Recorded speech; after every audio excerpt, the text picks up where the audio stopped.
예술이 인간의 삶에 어떠한 역할을 하는지에 대해서는요, 많은 미학자들이 이야기를 해왔는데요. 학문의 기초를 만든 아리스토텔레스는 예술에 대해서 어떻게 이야기를 했을까요? 아리스토텔레스는 아마 이렇게 이야기를 했을 것 같습니다.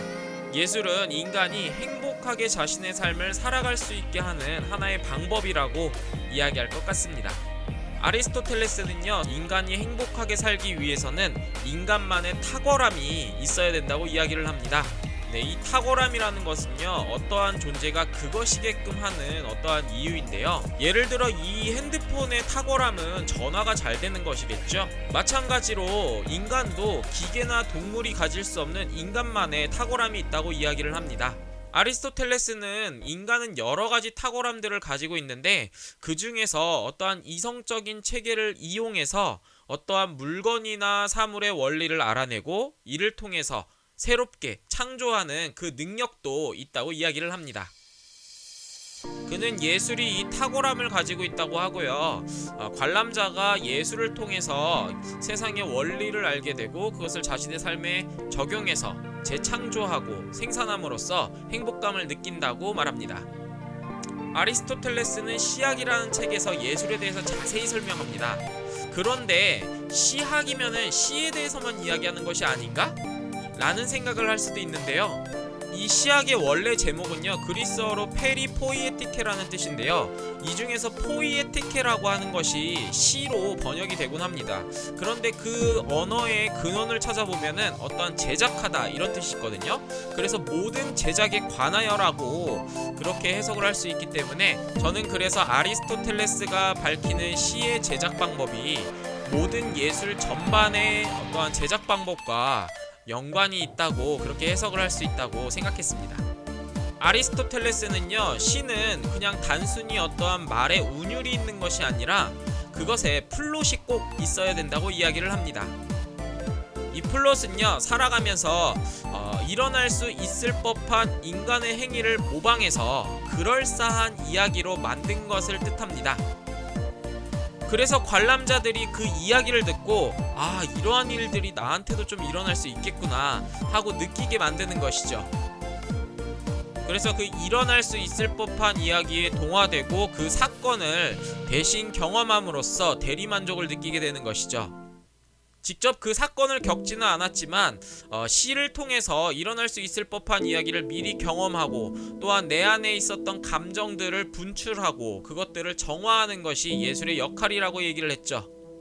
이처럼 좋은 플롯은요, 모든 관람자가 저러한 일들이 정말 나한테 곧 일어날 수도 있겠구나 라고 하는 그러한 감정을 느끼게끔 하는 것입니다. 그래서 그럴싸한 이야기라고 말하는 것이죠. 아리스토텔레스가 제작술에 대한 책에서 이렇게 이야기를 했기 때문에 저는 이 플롯이라는 것이 모든 예술 전반에도 적용이 된다고 생각을 하는데요. 시를 비롯한 좋은 예술 작품들은 정말 나한테 그러한 일들이 일어날 수도 있겠다라고 하는 그 좋은 플롯을 가지고 있어야만 합니다. 예를 들어 고야의 1808년 5월 3일이라는 작품에서 우리는 총을 맞는 사람, 총을 쏘는 사람 모두가 피해자가 될 수 있고, 거기에서 나오는 공포와 부조리 같은 어떠한 감정들, 이러한 일들이 언제든 누구에게나 일어날 수 있다는 것을 우리는 그렇게 느낍니다.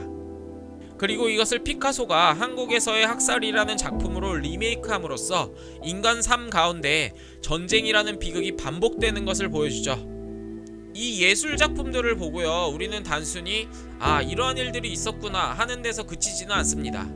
우리는 전쟁이 있는 지역에서 전쟁이 빨리 멈추기를 바라고 다시는 이런 비극적인 일들이 일어나지 않기를 마음에 새기죠. 이처럼 예술은 그냥 역사의 사건을 단순히 보여주는 것이 아니라 관람자로 하여금 인간 삶 그리고 자신이 속해 있는 사회의 어떠한 원리들을 알게 합니다.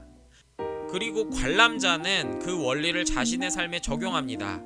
그럼으로써 이제부터는 이렇게 살 것이다 라고 하는 마음가짐을 새롭게 하고요, 그를 통해서 자신의 삶을 창조적으로 생산하는 데 이릅니다. 네, 이렇게 원리를 깨달아서 그 원리를 적용해서 새로운 것을 생산해내고 창조해내는 것, 이것이 바로 인간이 가진 이성적인 탁월성이고요, 이 탁월성을 통해서 인간이 행복해질 수 있는 것이죠. 정리를 좀 해볼게요. 아리스토텔레스는요, 좋은 예술은 관람자로 하여금 인간 삶의 원리를 알게 한다고 주장합니다. 우리는 예술을 통해 지금 이 시대에 내가 겪고 있거나 겪을 수도 있는 인간 또는 사회의 원리를 알 수 있습니다. 그리고 이것을 인식함에 따라 지금까지 살아온 삶과는 다른 새로운 삶을 살 수 있는 것이죠. 그리고 이것을 인식함에 따라 지금까지 살아왔던 어떤 삶과는 다른 새로운 삶을 살 수 있게 되는 것이죠. 그럼으로써 우리는 기계나 동물과는 조금 다른 인간만의 탁월한 삶을 살 수 있게 되는 것이죠. 이것이 바로 아리스토텔레스가 예술은 인간이 행복하게 자신의 삶을 살 수 있게 하는 한 가지의 방법이라고 이야기한 이유입니다.